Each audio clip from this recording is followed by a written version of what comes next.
تو اللہ کے راستے میں خرچ کرے. اللہ فرماتا ہے سورہ منافقون سورہ نمبر 63 آیت نمبر 10 کے اندر وَأَنفِقُوا مِمَّا رَزَقْنَاكُم مِّن قَبْلِ أَن يَأْتِيَ أَحَدَكُمُ الْمَوْتُ، اے لوگوں اس سے پہلے کہ تمہیں موت آ جائے اللہ کے راستے میں خرچ کرو. فَيَقُولَ رَبِّ لَوْلَا أَخَّرْتَنِي إِلَىٰ أَجَلٍ قَرِيبٍ فَأَصَّدَّقْ وَأَكُن مِّنَ الصَّالِحِينَ. پھر اس وقت انسان پچھتایا، افسوس کرے کہ اے اللہ تو نے مجھ کو مہلت کیوں نہیں دی کہ میں تیرے راستے میں خرچ کر کے نیک بندوں میں شامل ہو جاتا. تیسری چیز یہ ہے موت کیسے یاد آئے گی. موت اس طریقے سے یاد آئے گی کہ آدمی قبرستان کی زیارت کرے. اللہ کے رسول فرماتے ہیں کہ میں نے اللہ تبارک و تعالیٰ سے اجازت چاہی کہ میں اپنی ماں کی قبر کی زیارت کروں تو اللہ نے اجازت دے دی. اس کے بعد اللہ کے رسول فرماتے ہیں فزور القبور، تم قبرستان کی زیارت کرو انہا تذکرکم الموت، کیونکہ تم اگر قبرستان کی زیارت کرو گے تو تمہیں موت یاد آئے گی. میں دعا کرتا ہوں اللہ تعالیٰ سے اپنے لیے بھی آپ کے لیے بھی کہ ہم اس دنیا میں رہ کر موت کی تیاری کریں. اللہ تبارک و تعالیٰ ہم کو اس کا موقع نصیب کرے. آمین. وآخر دعوانا ان الحمد للہ رب العالمین والسلام علیکم ورحمۃ اللہ وبرکاتہ. جزاک اللہ احسن الجزا.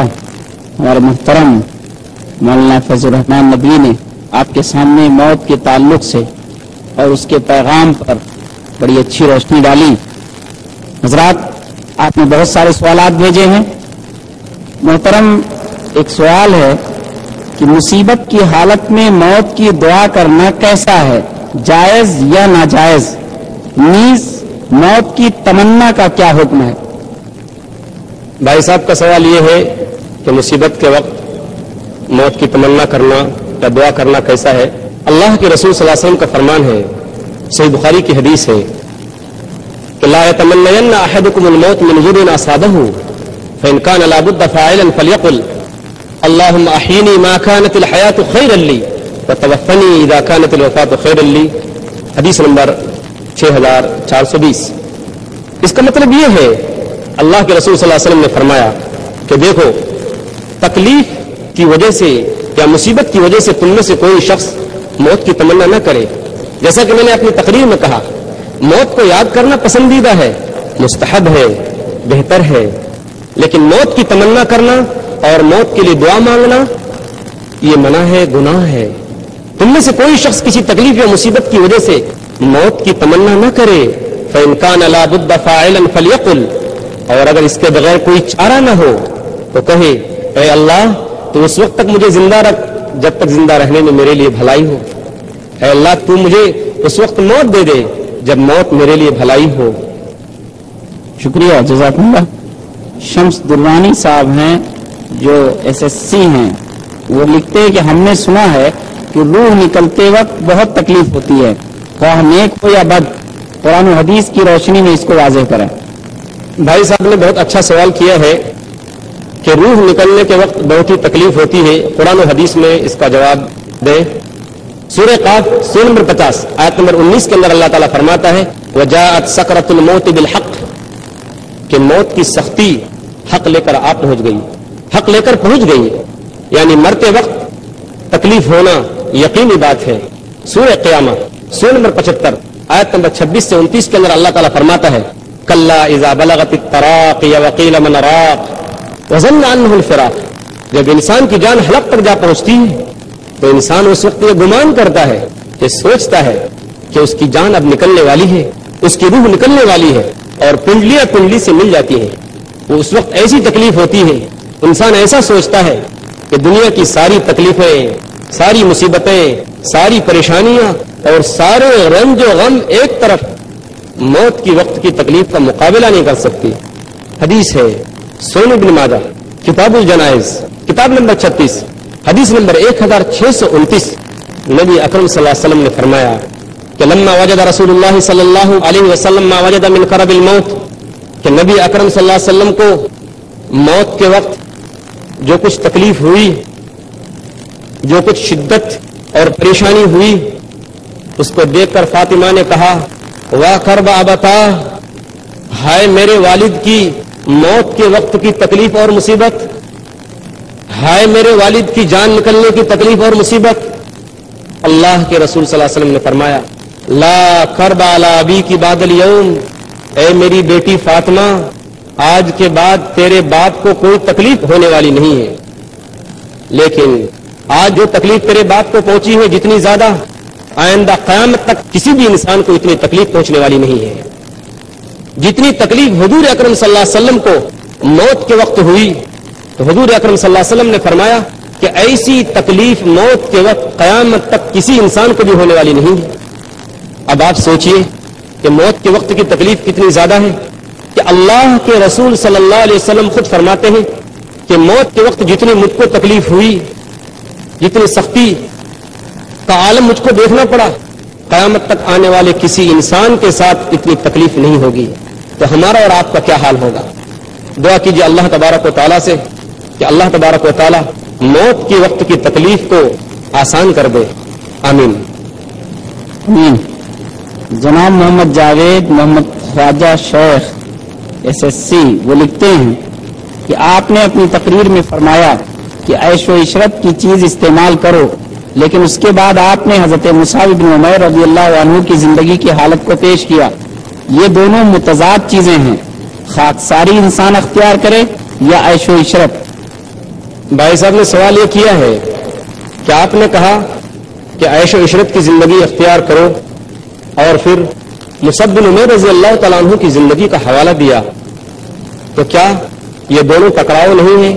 دونوں باتوں میں تضاد نہیں کہ آدمی عیش و عشرت بھی اختیار کرے اور پھر خاکساری مصعب بن عمیر رضی اللہ تعالیٰ عنہ کی بھی؟ دونوں چیزوں کو سمجھنے کی ضرورت ہے. میں اس کو ایک دوسری مثال سے سمجھاتا ہوں.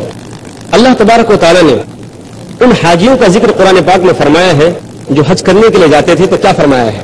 وَتَزَوَّدُوا فَإِنَّ خَيْرَ الزَّادِ التَّقْوَىٰ کہ اے حاجیوں جب اللہ کے گھر کا حج کرنے کے لیے جاؤ تو راستے کا توشہ لے لو، سامان سفر لے لو، اور بہترین سامان سفر حج کا یہ ہے کہ تم تقوی اختیار کرو. یہاں تقوی کا مطلب پرہیزگاری نہیں ہے.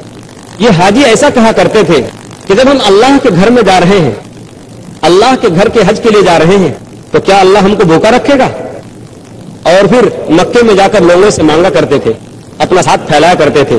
تو اللہ نے منع فرمایا کہ بہترین زیادہ سفر، بہترین سفر کا سامان یہ ہے کہ تم سوال کرنے سے بچو. جب اللہ کے اوپر بھروسہ کر لیا تو پھر ہاتھ مت پھیلاؤ. اللہ کے اوپر جب بھروسہ کر لیا تو پھر ہاتھ مت پھیلاؤ. بالکل یہی بات یہاں بھی ہے کہ مصعب بن عمیر رضی اللہ تعالیٰ عنہ اسلام لانے سے پہلے بے شک بہت مالدار، بہت غنی اور بہت ناز و نعمت میں پلنے والے انسان تھے، لیکن جب قربانیاں دینی پڑی، اللہ کے راستے میں کچھ خرچ کرنا پڑا، تو ظاہر بات ہے آپ جانتے ہیں کہ جب ان کی وفات ہوئی ہے تو ان کو پورا کفن بھی ملنا نصیب نہ ہوا. اگر سر کی طرف ڈھکا جاتا تو پیر کھل جاتے تھے، اور اگر پیر کی طرف کفن کیا جاتا تو سر کھل جاتا تھا. اللہ کے رسول نے فرمایا کہ سر کو ڈھک دو کفن سے اور پیر کی طرف گھاس ڈال دو. انہوں نے شکوہ نہیں کیا. اگر کوئی نوجوان آج کا ان کی زندگی کو سامنے رکھ کر تواضع اور خاکساری کی زندگی گزارنا چاہتا ہے، بے شک کر سکتا ہے، لیکن جہاں تک میں سمجھتا ہوں کہ پھر وہ شکوہ کرتا پھرے گا کہ دین پر عمل کرنے کے نتیجے میں بیکاری بن گیا، دین پر عمل کرنے کی وجہ سے، اللہ کے راستے میں خرچ کرنے کی وجہ سے میں محتاج اور قلاش بن گیا، اللہ کے راستے میں دینے کی وجہ سے میں مفلس اور بے کس ہو گیا. شریعت میں یہ چیز مطلوب نہیں ہے. اگر اچھے دل کے ساتھ اور خوش دلی کے ساتھ ایک آدمی خرچ کرتا ہے اور پھر کسی سے شکوہ اور گلہ نہیں کرتا تو اللہ کو یہ چیز پسند ہے. لیکن شرط یہ ہے کہ خرچ کرنے کے بعد دل میں کوئی تنگی محسوس نہ کرے، کوئی تکلیف محسوس نہ کرے. یہ نہ سوچے کہ مولانا فیض الرحمان ندوی کی میں نے تقریر سنی اور میں تو جوش اور جذبے میں آ گیا اور میں نے گھر کا سارا سامان نکال کر اللہ کے راستے میں دے دیا، اب میں کیا کروں. شکایت نہ کرے. اگر اس کے بعد بھی وہ اللہ کے راستے میں خرچ کرتا ہے اور خوش دلی کے ساتھ تو بے شک یہ اللہ کو پسند ہے. اللہ ایسے شخص کے عمل کو، ایسے شخص کی قربانی کو بے شک اور بے حساب پسند کرتا ہے. شکریہ، جزاکم اللہ. یہ میسر خانم ہیں جو MA ہیں، ان کا سوال ہے کہ اگر ہم موت کو اتنا یاد کریں گے تو ہم ساری عمر روتے ہی رہیں گے. کیا اسلام میں زیادہ ہنسنے بولنے سے منائی ہے کیونکہ موت کو ہر وقت یاد کر کے دل مردہ ہو جاتا ہے؟ بیان کا سوال یہ ہے کہ اگر ہم موت کو زیادہ یاد کریں گے ہمارا دل پزمردہ ہو جائے گا اور پھر ہم کو ہر وقت رونا ہی پڑے گا، اور پھر ہم زندگی کی جو خوشیاں ہیں اس میں ہم شریک نہیں ہو سکتے، ان میں ہم ساتھ نہیں دے سکتے، یعنی ہماری زندگی سے خوشی چھن جائے گی اور ہمارے مقدر میں صرف رونا ہی رونا رہ جائے گا۔ بہن کا جو سوال ہے، شاید وہ یہ سمجھتی ہے کہ زیادہ سے زیادہ موت کو یاد کرنے کا مطلب رونا ہے، زیادہ سے زیادہ موت کو یاد کرنے کا مطلب ہنسنا نہیں ہے۔ نہیں، بیلنس باقی رکھیے۔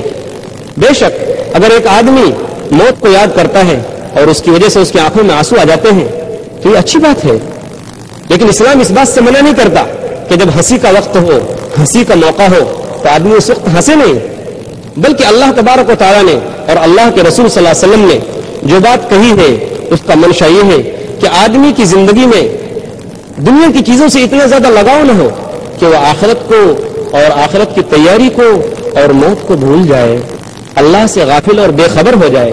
ایسا نہیں ہونا چاہیے، بلکہ وہ جتنا زیادہ ہو سکے موت کو یاد کرے، جتنا زیادہ ہو سکے آخرت کو یاد کرے، جتنا زیادہ ہو سکے مرنے کے بعد کی زندگی کے لیے تیاری کرے، جتنا زیادہ ہو سکے موت کی مجالس کا انعقاد کرے، موت کے بارے میں گفتگو کرے، تو اس کا جو لگاؤ ہے دنیا کی طرف وہ بیلنس میں رہے گا، اس کا توازن باقی رہے گا۔ اگر ایسا نہیں کیا گیا تو ظاہر بات ہے اس کا جھکاؤ، اس کا لگاؤ، اس کی دلچسپی، اس کا تعلق زیادہ سے زیادہ دنیا سے ہو جائے گا۔ اس لیے دونوں میں بیلنس باقی رکھنا چاہیے، توازن برقرار رکھنا چاہیے۔ شریعت منع نہیں کرتی کہ انسان اپنی زندگی میں ہنسی خوشی کا دن نہ دیکھے، بالکل قطعاً اس کی گنجائش شریعت میں نہیں ہے۔ شکریہ۔ خان طیبہ عبد الرحمان جو ابھی اسٹوڈنٹ ہیں وہ لکھتی ہیں کسی کے مر جانے پر لوگ بہت روتے ہیں، دین کرتے ہیں، پر کچھ لوگ کہتے ہیں کہ رونا نہیں چاہیے، اس بات پر آپ روشنی ڈالیں کہ ایسا کیوں نہیں کرنا چاہیے؟ بہن کہتی ہیں کہ کسی کی موت پر لوگ روتے ہیں، نوحہ کرتے ہیں اور آنسو بہاتے ہیں، آپ بتائیں کہ رونا کیوں نہیں چاہیے؟ دیکھیے، رونے کے لیے شریعت میں منع نہیں کیا گیا ہے، ہاں لیکن وہ رونا جس میں گریبان پھاڑنا ہو، کپڑے پھاڑنے ہوں، اس رونے کی ممانعت ہے۔ اگر بے اختیار، ظاہر بات ہے آپ کا عزیز، آپ کا رشتہ دار، آپ کا دوست، آپ کا بھائی، آپ کی ماں، آپ کے والد یا آپ کا کوئی بھی رخصت ہو چکا ہے، اس کی موت ہو چکی ہے، فلا محالہ آپ غمگین ہوں گے، آپ غم سے دوچار ہوں گے، آپ کی آنکھیں آنسوؤں سے بھر آئیں گی، آپ کو رونا آئے گا، لیکن کیسے؟ اللہ کے رسول صلی اللہ علیہ وسلم کے صاحبزادے حضرت ابراہیم کا جب انتقال ہو گیا تو بے اختیار آپ صلی اللہ علیہ وسلم کی آنکھوں سے آنسو جاری ہو گئے، آپ کی آنکھوں سے آنسو بہنے لگے۔ آپ صلی اللہ علیہ وسلم نے فرمایا، اے بیٹے ابراہیم، تیری جدائی سے ہم غمگین ہیں، تیری جدائی کی وجہ سے ہم غمگین ہیں، ہمیں غم ہے، اور پھر آپ صلی اللہ علیہ وسلم کی آنکھوں سے آنسو جاری ہو گئے۔ تو اگر بے اختیار آنسو آ جاتے ہیں اور آنکھیں بھر آتی ہیں تو شریعت نے اس کو منع نہیں کیا ہے، لیکن وہ رونا جس میں آدمی چیخے، چلائے، کپڑے پھاڑے، گریبان چاک کرے، نوحہ کرے، ماتم کرے، شریعت نے ان چیزوں سے منع کیا ہے۔ شکریہ، جزاک اللہ۔ احمد سہیل صاحب BE میکینیکل، ان کا سوال ہے، وہ کہتے ہیں جب ایک مسلمان کی موت ہوتی ہے اسے دفن کیا جاتا ہے تو اسے قبر کا عذاب ملتا ہے، غیر مسلم جو دفنائے نہیں جاتے ہیں بلکہ انہیں جلا دیا جاتا ہے تو کیا قبر کا عذاب ان کے اوپر نہیں ہوگا، وہ اس سے محفوظ رہیں گے؟ بھائی سہیل کا سوال یہ ہے کہ جب ایک مسلم کو دفن کیا جاتا ہے قبر کے اندر تو ظاہر بات ہے اس سے سوالات ہوتے ہیں اور حساب و کتاب ہوتا ہے، لیکن ایک غیر مسلم جس کو دفن نہیں کیا جاتا، قبر میں نہیں رکھا جاتا بلکہ اس کو جلا دیا جاتا ہے، سمندر میں بہا دیا جاتا ہے، تو پھر آخر اس کو قبر کا عذاب کیسے ہوگا؟